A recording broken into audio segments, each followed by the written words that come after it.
Saudara-saudari yang terkasih, pengenalan kita akan Allah menentukan pengenalan kita akan diri kita sendiri. Akan menjadi apa kita dan bagaimana hidup kita itu dapat sungguh berarti.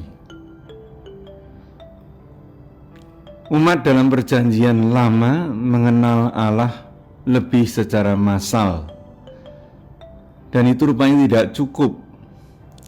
Mereka juga mengenal Allah melalui sabda para nabi. Karena itu maka Allah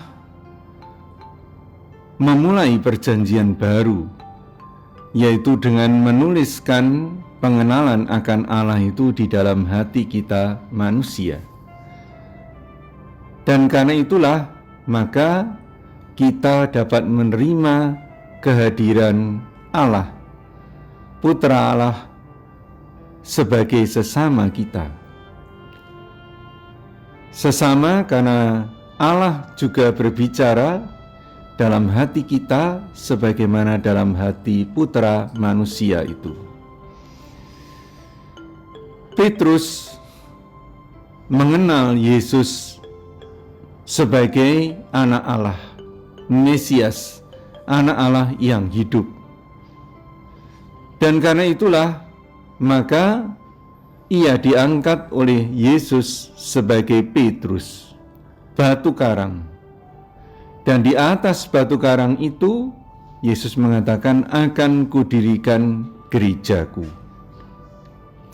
Saudara, kita mengenal Petrus sebagai pribadi yang impulsif. Dalam arti juga, dalam arti tertentu juga pribadi yang tidak stabil. Tapi Yesus mampu melihat batu karang dalam diri Petrus ketika Petrus sungguh-sungguh mampu melihat Yesus sebagai anak Allah. Hari ini gereja juga memperingati Santo Yohanes Maria Vianney yang menjadi model dan sekaligus pelindung para imam, terutama para imam diosesan. Yohanes Maria Vianney ketika masih belajar untuk menjadi imam sama sekali bukanlah frater atau calon imam yang cemerlang, sehingga sebetulnya dari nilai-nilai akademisnya ia tidak layak ditafiskan. Tetapi karena pengenalannya akan Allah, para pembinanya menangkap kesuciannya.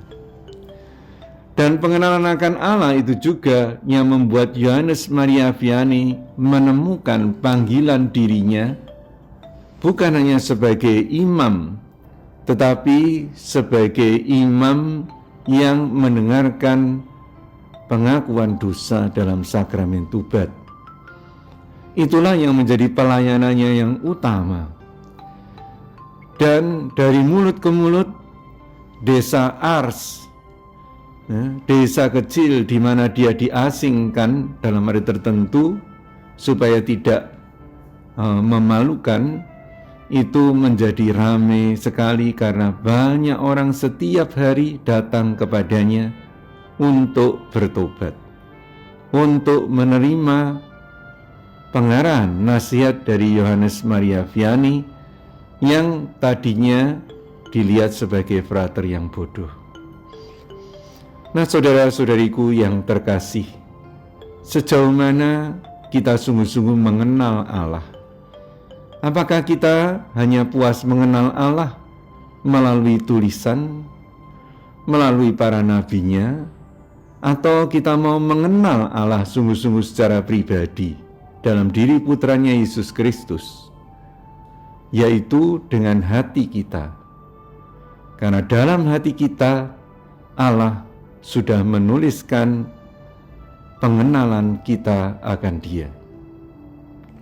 Selamat mendengarkan suara hati kita, selamat membaca sabdanya dalam Injil, selamat lebih mengenal Allah, supaya kita lebih mengenal diri kita, lebih mengenal panggilan kita di dunia ini. Dan seperti Petrus dan Yohanes Maria Vianney, kita akan sungguh-sungguh berbuah banyak bagi Tuhan. Amin.